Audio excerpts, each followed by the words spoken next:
about that short week Thursday night football dub for the 49ers? They get the win over the division rival Los Angeles Rams, as I'm sure you all saw. What a game.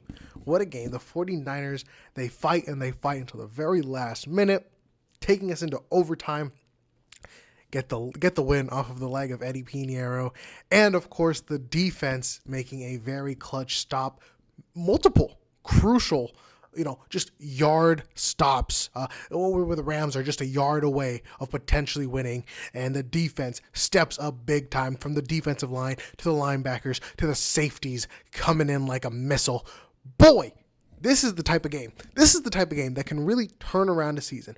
With a season that's been not so great for the 49ers, despite their record, despite being 3-1, coming off of a heartbreaking loss against the Jacksonville Jaguars. This is the type of win that brings the guys back together. This is the kind of win that makes the guys think, all right, we got this. We're the 49ers, man. We got this loaded roster. We can really do this thing. We can beat anybody out there. The Rams come into this game after a big win against the Colts, and they were looking hot. You got to give credit where credit is due. Matthew Stafford, Puka Nacua, Devontae Adams, they have been clicking on all cylinders. And their defense, their studded defense with Jared Verse on the defensive line, who's been wrecking havoc on these offensive lines. Their secondary is a little bit questionable. Frankly, the whole defense looked pretty spotty against the 49ers last night. But in general, Jared Verse has been such a star for that team. But really, the biggest show is that offense. Kyren Williams, of course. Their offensive line is very solid. But the Niners, coming into this game with no Brock Purdy, no Ricky Pearsall, no Juwan Jennings. Wide receiver one, Kendrick Bourne, who they just signed a couple weeks back. What was it, week one? I think after week one, Kendrick Bourne ended up coming and joining the team, and boy, he stepped up big time with nobody else to throw to. No Brock Purdy. Mac Jones gets the start, who already started 2 games, week 2 and week 3. He gets the start, and great. The Niners facing this adversity, just go out there and have fun, boys. Just go out there and have fun. Kirk Herbstreit, before the game, he said, it's going to be fun to watch the Rams defense beat up on this injured 49ers offense. The Niners silence all that noise. Kyle Shanahan and his hatred for the Rams and the rivalry with Sean McVay called up an absolute masterclass game. This was just beautiful. Throwing Mac Jones out there on a short week, and Mac played amazing. Okay, let's start talking about the game here. Great start. The first drive, Mac Jones went 5 for 5, trotted them all the way downfield. The 49ers were up 14-0 in the first quarter, and they really controlled that game in the time of possession. I think Rams only had 1, maybe 2 possessions, but the Niners did a great job at just controlling the clock, taking what the defense gives them, and inching their way downfield. Offense, this was maybe their best game that they've had yet. I say maybe. Frankly, I think it is. This is the most complete game the offense has played. Shanahan really didn't get in his own head, so that was great. The Rams, they frankly looked sloppy in the first half. They did clean it up out of halftime, of course, in the second half, making it a close game. Obviously, they forced overtime, so they figured it out. They figured it out quite well. Stafford still scared the ball in his hands. We got into overtime here. The Rams, under just about a minute left here, inside the 5-yard line. Stafford takes the snap, hands it off to Kyren Williams. The rookie out of Texas, second-round pick, Alfred Collins. You've been hoping to see more out of him. He's been pretty quiet, but he gets his mitt in there. His arm swings it back, knocks that ball out at the 1-yard line. Niners football. Of course, they're backed up in their own territory, but with under a minute to go, Kyle Shanahan elected to play very conservative. He was able with 3 straight run plays and forced the Rams to use all 3 of their timeouts. The Rams ended up getting the ball around midfield, and then they were able to go in for a field goal to tie the game up. So that was pretty unfortunate. If the Niners got a first down there, we're looking at that. That would have been the game. But it's all good. It's all good. All in all, yes, the biggest keys of this game was controlling the time possession in that first quarter especially. But throughout the entire game, the Niners had the ball for 40 minutes compared to the Rams 26 minutes. That is just absurd. All right, let's move into the offense. Let's talk about Mac Jones, Mr. Mac Jones coming in, backup quarterback for Brock Purdy. Purdy played last week, but apparently he re-aggravated that turf toe. I'm under the impression he should have played last week, of course, especially with the short week coming up. Mac Jones gets the nod, and he gets the start, and he balls out, man. 33 for 49, 342 yards and 2 touchdowns. And this wasn't just no skimpy little dink and dunk. Buddy was throwing these 10, 15-yard passes. You know, he was making some high-level throws, throwing with anticipation, throwing on timing. He really found his rhythm with these guys that he's barely played with, frankly. Kendrick Bourne, of course, they had time in New England together, so that's probably why KB had such a great game. Let's talk Kendrick Bourne. He had himself 10 receptions and 142 yards. After 3 crucial drops last week against Jacksonville, he really made up for it this game. I believe he did have 1 drop, correct me if I'm wrong, but it seemed like, you know, he was on one today. Or last night. Unfortunately, he didn't find the end zone, but hey, it's all good. You know, when you have 142 yards, you can't complain too much. Mac Jones, though, throughout this game, you know, he came in with his PCL already hurting, right? He had some knee issues. So the question was, you know, how healthy is he really going to be? This guy looked like he was running on 10% health. He was getting rocked left and right, and there was multiple times this game where I thought, great, Mac is out. You know, Adrian Martinez, what do you got? I think I even tweeted that out during one time. I thought that Mac Jones, you know, there was many times where he would just get knocked out. The Rams made it an emphasis. Just keep playing, you know, keep pushing that quarterback. They were fine taking any type of roughing passer calls. They were trying to knock Mac out the game, which, you know, I don't love it, of course. They were playing some hard, aggressive football. And they were hitting Mac hard, man. I mean, every time Mac got hit, it was just, he was slow to get up. But man, he always got up. He would get up.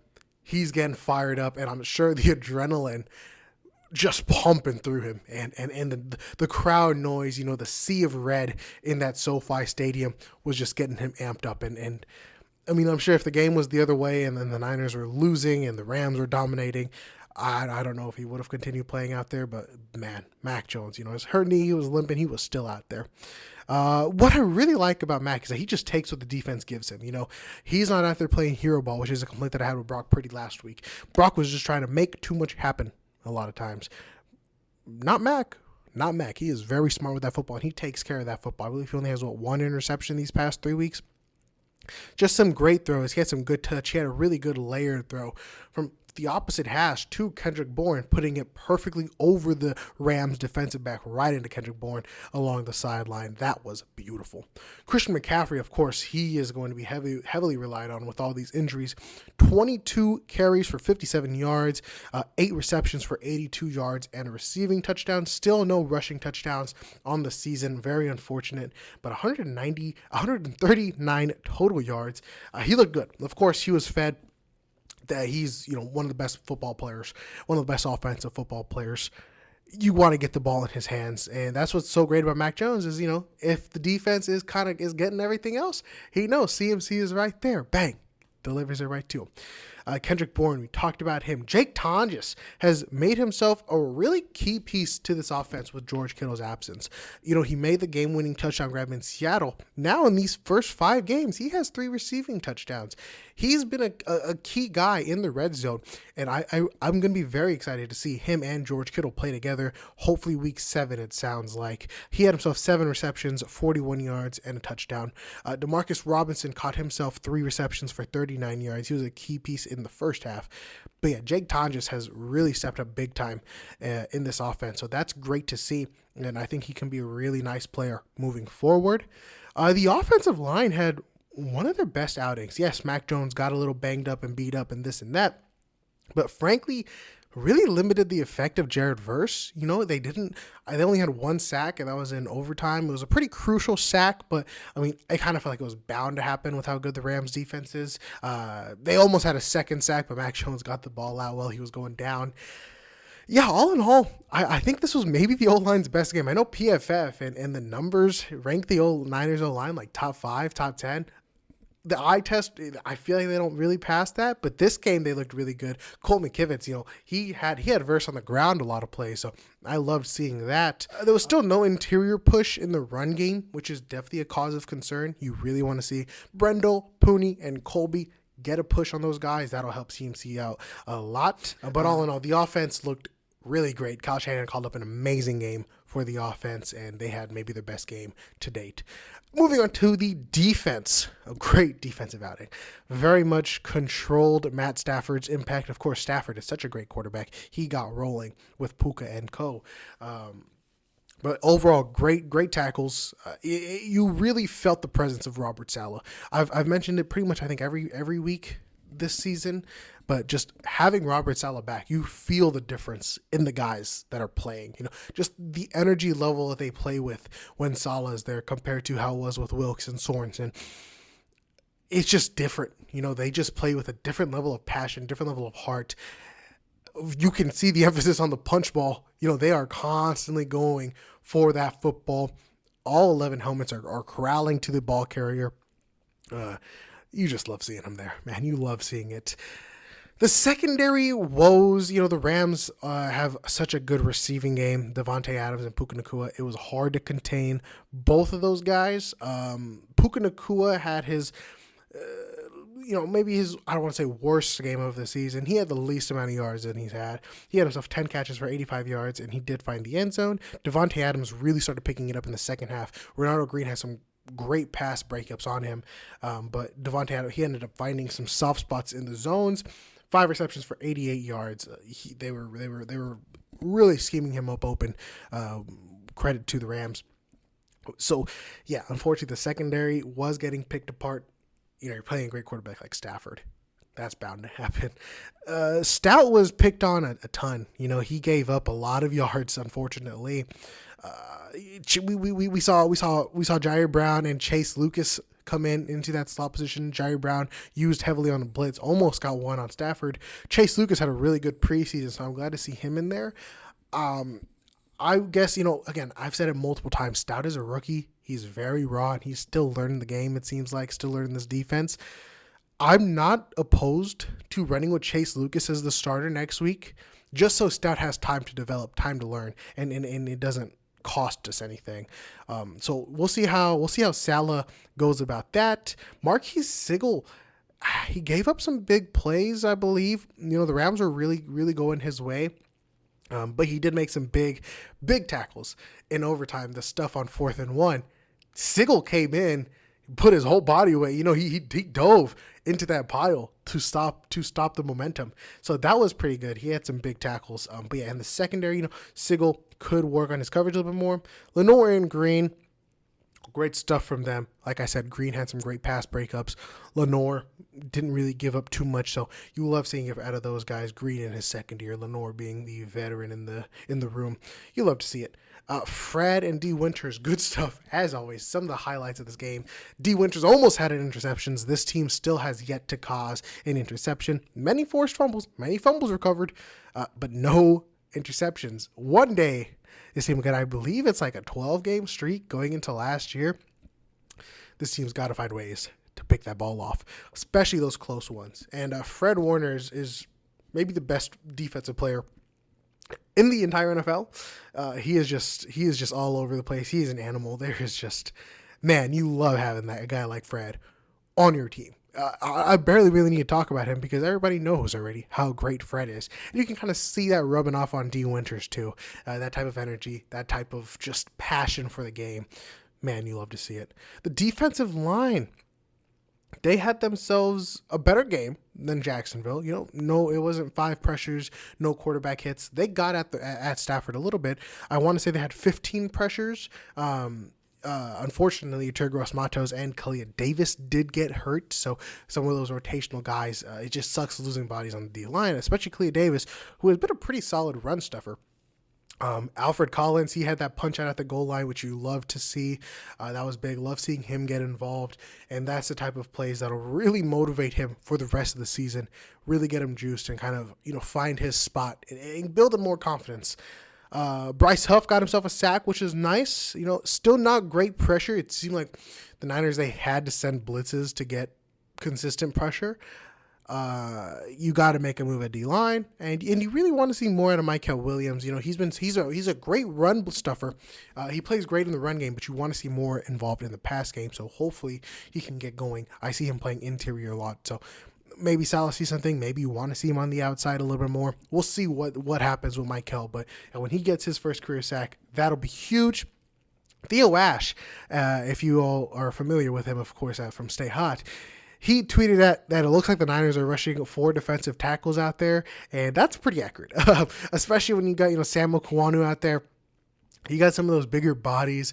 They don't necessarily shed off the blocks super easily. It is what it is. Hopefully, when they make a move, they can get more consistent pressure rushing 4.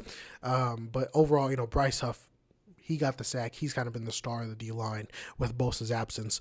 So you love seeing him do that. Number 56, Travis Gibson, who was just elevated from the practice squad. I saw him out there playing hard, man. He was chasing that ball, even if he was out of the play from the opposite side of the field. He was rushing there. The Rams had a pitch that was messed up from Blake Corum, and Blake Corum dropped the ball. 56, Gibson was right there to pick that ball up. So that was a big turnover. You love to see it there. The defense had themselves a great game, and you want to see that momentum carry on. With no Nick Bosa, it sucked, but you want to see them make a move at the pass rushing position, and I'm pretty sure that they will before the trade deadline.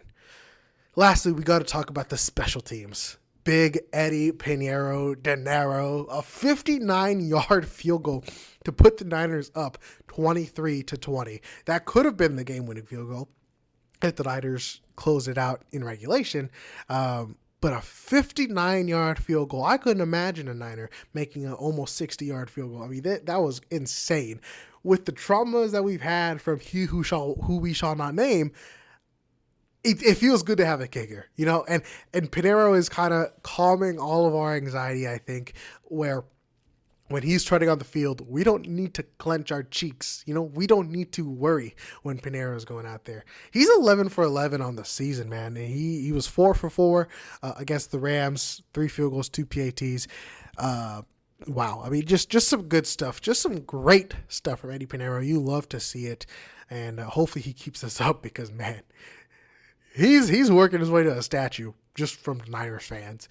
And speaking of which, we got a blocked kick. I think the Rams special teams unit is not that good. So it's great to see us execute on that. Jordan Elliott got in and he blocked an extra point that kept the score tied at 20. Otherwise, the Rams could have gone up 1, making it 20-21. So that was a pretty clutch block kick by Elliott there, getting his big body in the lane. Wow.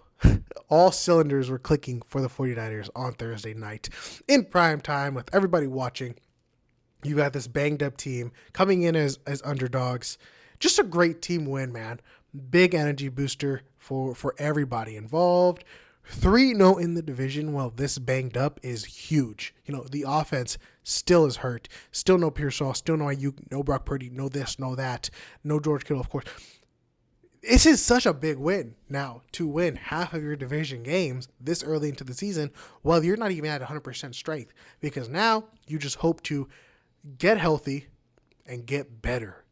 That's the biggest part of the thing. Mac Jones was doing great. Brock Purdy had a setback, so I'm not going to say no quarterback controversy just yet. Not in this video. I'm not going to talk about it. But, hey, if Purdy misses many games, I think that the team feels comfortable with Mac Jones, and it seemed like everybody was on his side. It seemed like the boys loved having Mac around. So I like it. I like it. Let's keep it up. Let's keep the momentum of this game. Settle with it. We've got ourselves a mini bye week now. The offense was humming. The defense was great. Just a total complimentary game. Now you've got a 10-day break, a little mini bye week. Get the guys healthy. Hopefully we see Pearsall, Jennings back out there. I don't think Kittle is going to be activated this game. I think they're going to give him one more week. But if Kittle's back out there, even better.